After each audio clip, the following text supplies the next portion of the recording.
Bonjour tout le monde, bienvenue dans la zone Level Up. Cette semaine, premier épisode de 2 sur les 9 mensonges que l'on se raconte et qui nous rendent malheureux.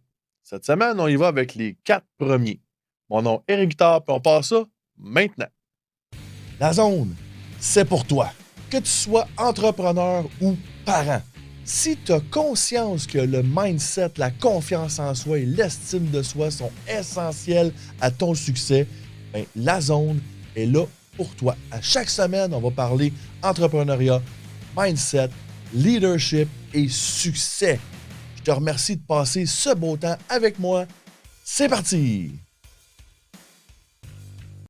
Merci à notre partenaire, Maître Sophie Laframboise, avocate en droit familial depuis près de 32 ans et médiatrice familiale depuis plus de 25 ans. Elle est située à Blainville. Vous pouvez la rejoindre au 450-595-2221. Donc, cette semaine, premier épisode de 2 sur les 9 mensonges que l'on se raconte et qui nous rendent malheureux. Dans le fond, c'est 9 mensonges qui nous empêchent d'avoir une bonne estime de soi et donc, par extension, qui nous rendent vraiment malheureux, qui nous empêchent de vraiment nous épanouir à notre plein potentiel. Le premier mensonge qu'on se raconte, c'est sur notre poids, c'est sur notre physique. Donc, le premier mensonge, c'est que notre poids a une influence sur notre valeur. Notre physique a une influence sur la valeur que l'on peut apporter dans le monde. C'est évident que les deux ne sont pas connectés. Ça veut-tu dire pas faire attention à son corps? Non. Ça veut-tu dire laisser aller puis devenir obèse puis juste pas faire attention à notre physique? Ben non, ça veut pas dire ça. Ça veut juste dire qu'il n'y a pas de lien entre la valeur que l'on se doit de s'apporter à nous et que l'on peut apporter au monde et notre aspect physique, notre poids ou notre shape ou peu importe, là, je veux dire, dans le fond, tous les aspects physiques. Il n'y a aucun lien entre les deux. Malheureusement, beaucoup trop de monde se disent, OK, voilà, quand je vais avoir perdu mon 15 livres de trop, là, je vais me sentir bien.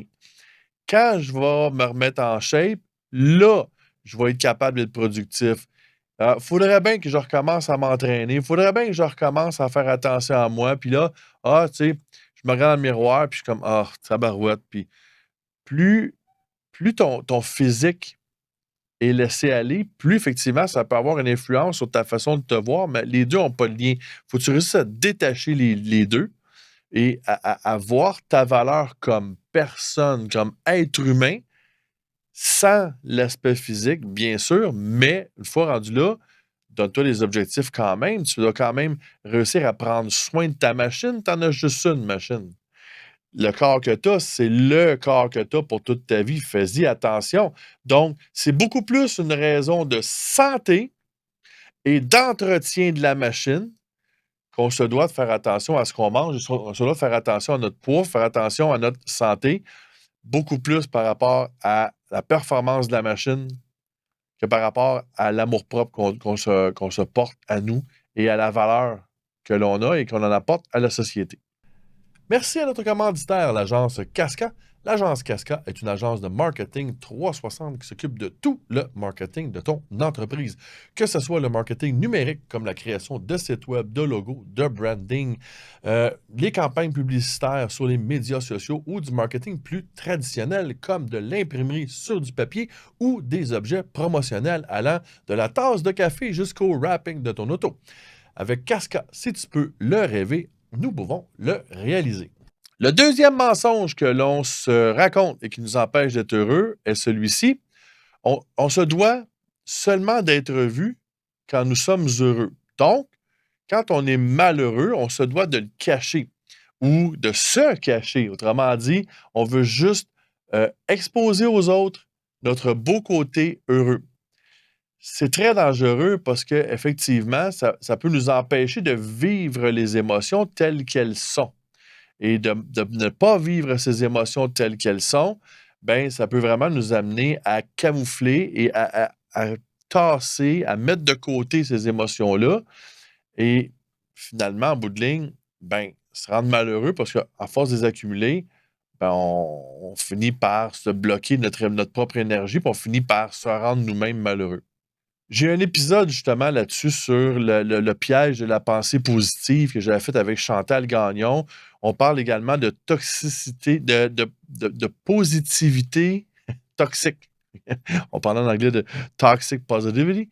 Donc, la positivité toxique, c'est d'être tellement positif que l'on ne vit pas ses émotions. Et ça, c'est un des pièges dans lesquels je suis tombé personnellement. J'étais tellement trop positif. En fait, je l'ai tatoué sur le bras ici. Stay positive, stay strong. Donc, OK, ouais, c'est important de rester positif dans la vie, c'est vrai. C'est important de rester fort dans la vie, c'est vrai. Mais jusqu'à un certain point où on se doit de vivre les émotions négatives. Et il était là le danger et il est là le mensonge. Faisons attention à ça, c'est important. Quand ça va pas, ben ça va pas, on le dit, on le vit, on l'intègre, on apprend de ces émotions-là, on les laisse aller et ça va aller mieux.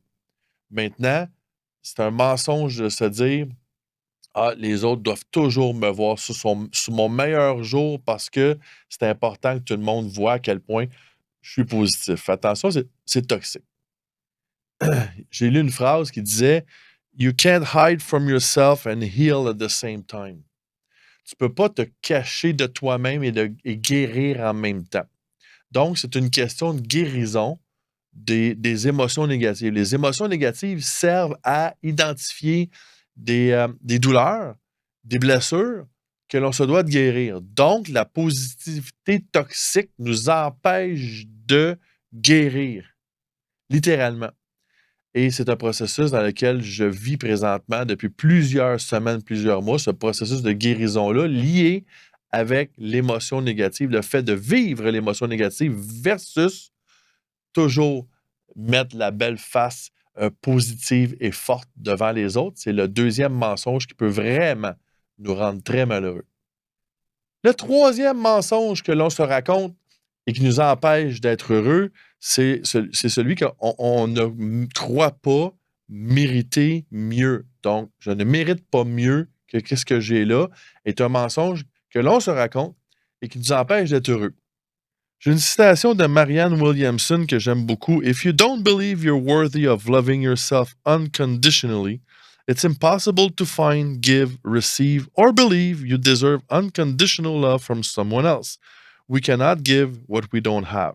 So, si tu ne crois pas que tu mérites de t'aimer toi-même inconditionnellement, ben c'est impossible de pouvoir donner et recevoir et de croire que l'on mérite l'amour de quelqu'un d'autre. On ne peut pas donner ce que l'on ne reçoit pas. Donc, l'idée là-dedans, c'est de prendre des risques, d'être aimé par quelqu'un d'autre un peu plus grand, de prendre des risques pour aller chercher plus que qu'est-ce que l'on a présentement, tout en appréciant et en ayant de la gratitude pour ce que l'on a présentement. Donc, cette espèce d'équilibre entre je suis content, je suis heureux de ce que j'ai et j'aimerais avoir un peu plus et surtout, je mérite d'avoir plus. Et là, le mot-clé, mérite. Je me dois de croire que je mérite d'avoir plus. Une autre citation que j'aime bien. Do the best you can until you know better, and when you know better, do better. Donc, fais du mieux que tu peux. Tant aussi longtemps que tu ne sais pas comment mieux faire les choses. Puis quand tu sais comment mieux faire les choses, ben là, tu peux améliorer ta façon de faire et faire mieux. Donc, c'est vraiment dans le mindset d'apprentissage, dans le mindset de vouloir plus, de se mettre des objectifs, de vouloir avancer, mais surtout de croire, de se croire que l'on mérite mieux, qu'on a le droit d'avoir plus, tout en ayant de la gratitude pour ce que l'on a présentement. Cet épisode est présenté par Location de bateau Gabriel Champagne. Louez le bateau avec son capitaine pour quelques heures, une demi-journée, une journée entière ou le week-end. Partirez de la magnifique marinade de Sainte-Anne-de-Bellevue pour aller vous promener sur le majestueux lac Saint-Louis. Une excellente idée pour passer une belle journée de détente entre amis ou en famille ou simplement pour faire la fête. Location de bateau Gabriel Champagne. Pour information, simplement me contacter via le podcast ou m'appeler au 514-830-6654 pour vivre une expérience unique sur l'eau. Et finalement, le quatrième et dernier pour aujourd'hui, on va faire les autres la semaine prochaine, c'est « Je n'ai rien de spécial à offrir ». Aïe, aïe, aïe. Lui, il retient des millions de personnes présentement de vivre, de triper, de faire ce qu'ils aiment. C'est le fameux syndrome de l'imposteur. Voilà une citation que j'aime bien. Helping people face their own brokenness is easy. The dilemma is to help them face their stunning beauty. Donc, aider les gens à faire face à leur malheur est assez facile.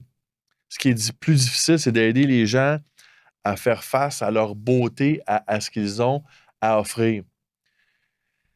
C'est tellement vrai, à mon avis, que moi, je suis rendu là dans ma vision du couple. Parce qu'on a eu des épisodes dernièrement avec Kim Charlebois où on parlait du nous. Ma vision du couple, elle est bien simple. C'est moi, j'ai une grande lumière à faire irradier. Ma partenaire a une grande lumière à faire irradier aussi également, à présenter au monde. Donc, ensemble, nous devons nous supporter à chacun émettre le plus notre lumière personnelle et de créer ensemble une lumière commune, le nous, qui est une grande lumière qui se doit de briller le plus fort possible. Ben, c'est ça pour moi, ma vision de la vie maintenant, c'est tu as une lumière intérieure, brille. On est 7 milliards de cabochons sur la planète Terre. On est 7 milliards de combinaisons uniques d'ADN, de personnalités, de talents. On a tous quelque chose d'unique à offrir à notre façon, à notre sauce, à notre teint. Oui, c'est normal de douter. Oui, c'est normal de penser que notre lumière est peut-être moins importante que la lumière d'un autre. C'est encore plus important de réussir à se convaincre que notre lumière a le droit de briller comme toutes les autres et d'y mettre de l'énergie là-dedans, là, de mettre beaucoup d'énergie, de mettre des bûches dans le foyer, là, let's go. Là. C'est le temps de faire briller ta lumière. Pas souvent, là, justement, ce qui arrête le syndrome de l'imposteur, c'est qu'on a l'impression qu'il y a toujours des autres meilleurs que nous. Il y a toujours quelqu'un d'autre qui a fait la même chose qu'on a envie de faire. L'idée là-dedans, c'est que si tu le fais vraiment avec ton unicité, parce que comme je disais tantôt, on est 7 milliards de cabochons, on est 7 milliards de kits d'ADN différents. Il n'y a personne, même les jumeaux identiques sont différents. Même les jumeaux identiques ont des personnalités différentes puis des talents différents. Fait que si tu y amènes vraiment ta sauce, si tu y amènes vraiment ta formule, c'est impossible que quelqu'un d'autre fasse exactement la même chose que toi. Donc, amène ta sauce, ta couleur, puis c'est sûr que ça va être unique. Donc, c'est sûr que ça va être différent. Donc, c'est sûr que tu as quelque chose de différent à offrir. Alors, s'il vous plaît, ne te convainc pas de ne pas devenir... On dit en anglais, don't talk yourself out of the person you were born to be. You don't want to look back on your life and say, I should have, I could have, I wish I would have. Fait que, s'il te plaît, ne t'auto-convainc pas de ta propre médiocrité. Au contraire, convainc-toi de ton unicité, de ta lumière, brille. Tu ne veux pas arriver à la fin de ta vie et avoir des regrets sur « Ah, j'aurais donc dû, j'aurais vraiment aimé faire ça. Caroline, que j'aurais dû faire ça. » Go. Tu as une vie, tu as un talent unique ou une combinaison de talents uniques. Go. Trouve ton why, embarque dedans, fonce, trouve ta sauce, ta façon de faire, fonce, tu as juste une vie à vivre. C'était les 4 premiers sur 9 mensonges que l'on se raconte qui nous empêchent d'être heureux. La semaine prochaine, on va couvrir les 5 autres mensonges que l'on se raconte qui nous empêche d'être heureux. S'il y a quoi que ce soit dans l'épisode d'aujourd'hui qui t'a fait triper, vibrer, envoie l'épisode à une personne que t'aimes, ça peut changer sa vie. On va mettre les likes, les thumbs up, les étoiles, peu importe le système de ranking de la plateforme que tu utilises. Viens t'abonner également à la chaîne YouTube, puis disponible également sur le groupe Facebook de la zone Level Up. Mon nom est Eric Tard, on se revoit la semaine prochaine. Salut tout le monde. Si le contenu de ce podcast t'a interpellé, si le contenu t'a intéressé ou si tu crois que le contenu pourrait intéresser ou interpeller quelqu'un que tu aimes, s'il vous plaît, partage ce podcast. Va indiquer les thumbs up, les étoiles ou peu importe le système de ranking de la plateforme que tu utilises. C'est comme ça que tu peux m'aider. Merci beaucoup d'avoir passé ce temps avec moi et passe une super de belle semaine.